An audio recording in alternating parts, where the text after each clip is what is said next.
Hola, bienvenidos a Otro Punto Música. Hubo una época en la que se iba a las disquerías a buscar la música que a uno le gustaba y era una verdadera tertulia, ¿no? Juntarse allí con amigos, interactuar con el dueño de la disquería, preguntar, averiguar, buscar, ¿no? Hacer el famoso digging, la búsqueda de, bueno, los artistas que más te gustaban, encontrar alguna novedad, sorprenderse con algún precio, con alguna oferta, promociones, en fin.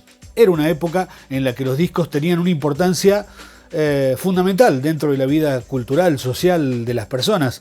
Aquí en la República Argentina era una costumbre de tanto en tanto ir a la disquería. Los melómanos íbamos bastante más seguido. Justamente la venta de los discos era algo que se tenía muy en cuenta en esa época. La cantidad de discos vendidos significaba, bueno, un cierto prestigio, estatus a nivel nacional e internacional para muchos artistas. En algunos casos, no en todos, también dividendos, ¿no? Dinero, plata que ganaban gracias a la venta de discos. Pero, ¿cuáles fueron en la época que se vendían muchos discos físicos, ya sea en vinilos, luego en cassettes o paralelamente y también en CDs, aquí en la Argentina? Repasemos algunos números.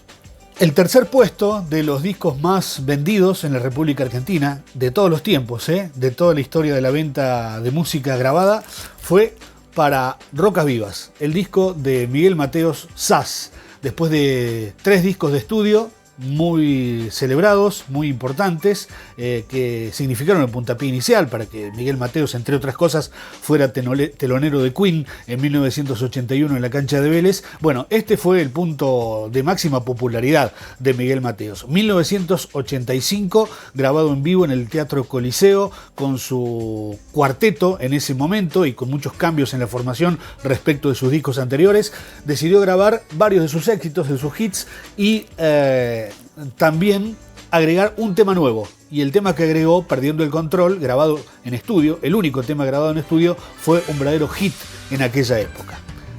Vendió 700.000 copias. El puesto número 2 de los más vendidos fue para Andrés Calamaro, o es para Andrés Calamaro, con su disco Alta Suciedad de 1997. Vendió 900.000 copias, un disco que supuso el regreso de Andrés Calamaro a su carrera como solista después de lo que había sido su excursión a España y su reunión con Los Rodríguez, ¿no? Tuvo varios discos con Los Rodríguez que le significaron mucho éxito, pero no mucho dinero, según él mismo sentenció, y aquí vendió casi 1 millón de copias con un disco que además dejó varios hits inoxidables, ¿no? Como Flaca, Loco y Comida China, El Tercio de los Sueños, varios de los clásicos de Andrés Calamaro incluidos en este disco. ¿Cuál fue el disco más vendido de todos los tiempos del rock argentino, por ejemplo? ¿Cuál fue el que más se vendió?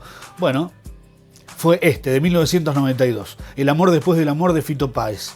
No es el mejor disco para mí de Fito Páez, sus primeros 4 o 5 discos que lo antecedieron realmente fueron obras importantes, pero aquí, bueno, él aglutinó no solamente a lo más granado de la música argentina para colaborar en la grabación del disco, sino que además a nivel creativo fue un disco muy importante. De esos discos que, si uno repasa la lista de canciones, identifica que más del 60 o el 70% fueron hits, fueron canciones importantes, muy difundidas y muy recordadas por el público en líneas generales. Aquí invitó, bueno, a un montón de artistas y me voy a ayudar porque no me voy a acordar de todos. Luis Alberto Spinetta, Charly García, Fabi Cantilo, Celeste Carballo, Claudia Puyó, Andrés Calamaro, Mercedes Sosa, Gustavo Cerati, todos estuvieron presentes en El Amor Después del Amor de 1992. ¿Saben cuánto vendió este disco de Fito Páez? 1.200.000 copias.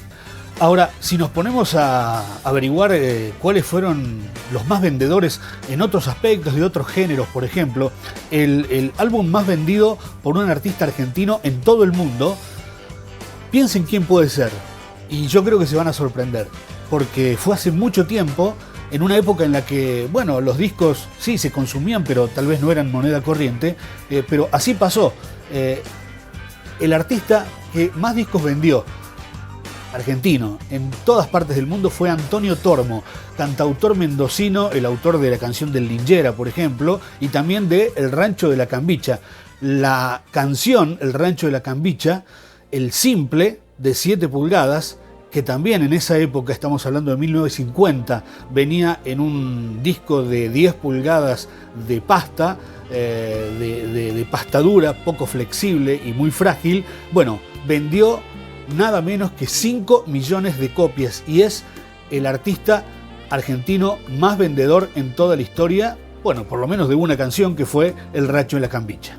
¿Cuál fue el disco de folclore más vendido en todo el mundo? No fue ni de Atahualpa Yupanqui, no fue ni de Mercedes Sosa, fue un verdadero clásico como Misa Criolla, la obra creada por Ariel Ramírez y que contó con la participación importante de Los Fronterizos en aquella época. 1964 se compuso, el disco se editó en 1965 y fue uno de los discos más importantes de folclore a nivel mundial, muy reconocido el folclore argentino gracias a esta obra. ¿Cuánto vendió la Misa Criolla? 7 millones de copias en todo el mundo. ¿Cuál fue el disco de tango más vendido por un artista argentino en toda la historia?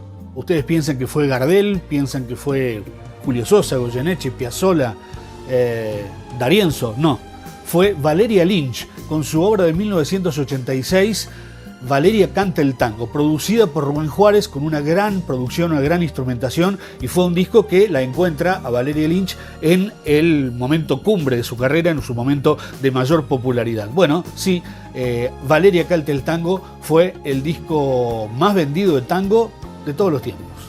Y el artista argentino que más vendió de todos, sin importar el género, pero en todo el mundo, ¿cuál fue el artista argentino que más discos vendió?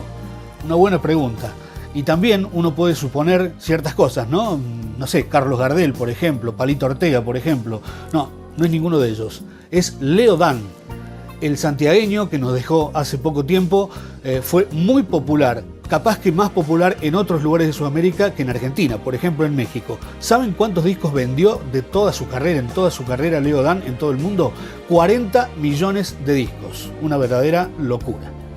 Y el artista extranjero más vendedor en la Argentina, el que más discos vendió aquí en nuestro país, fue Luis Miguel, con este disco en particular, Romance, su idea realmente muy buena, muy acertada, de reversionar clásicos del bolero, de la música latinoamericana, romántica, melódica, incluyendo obras de Agustín Lara, de Armando Manzanero aquí, y algunos otros clásicos que hasta el día de hoy son muy recordados por la interpretación que hizo Luis Miguel. 1991, el Romance de Luis Miguel vendió 1,5 millones de copias aquí en la República Argentina. ¿Y a ustedes qué les parece? ¿Qué discos les parece que merecieron mejor suerte? O que tal vez ustedes pensaban que eran los más vendidos y no están en esta lista oficial de los más vendedores. Coméntenos ahí abajo a ver qué les parece, cuáles son los discos que faltan o cuáles piensan ustedes que tendrían que estar aquí, por lo menos en los lugares más importantes de venta. A veces la popularidad dice una cosa, a veces el imaginario popular dice otra y a veces las ventas dicen otra. Nos vemos muy pronto en otro Punto Música.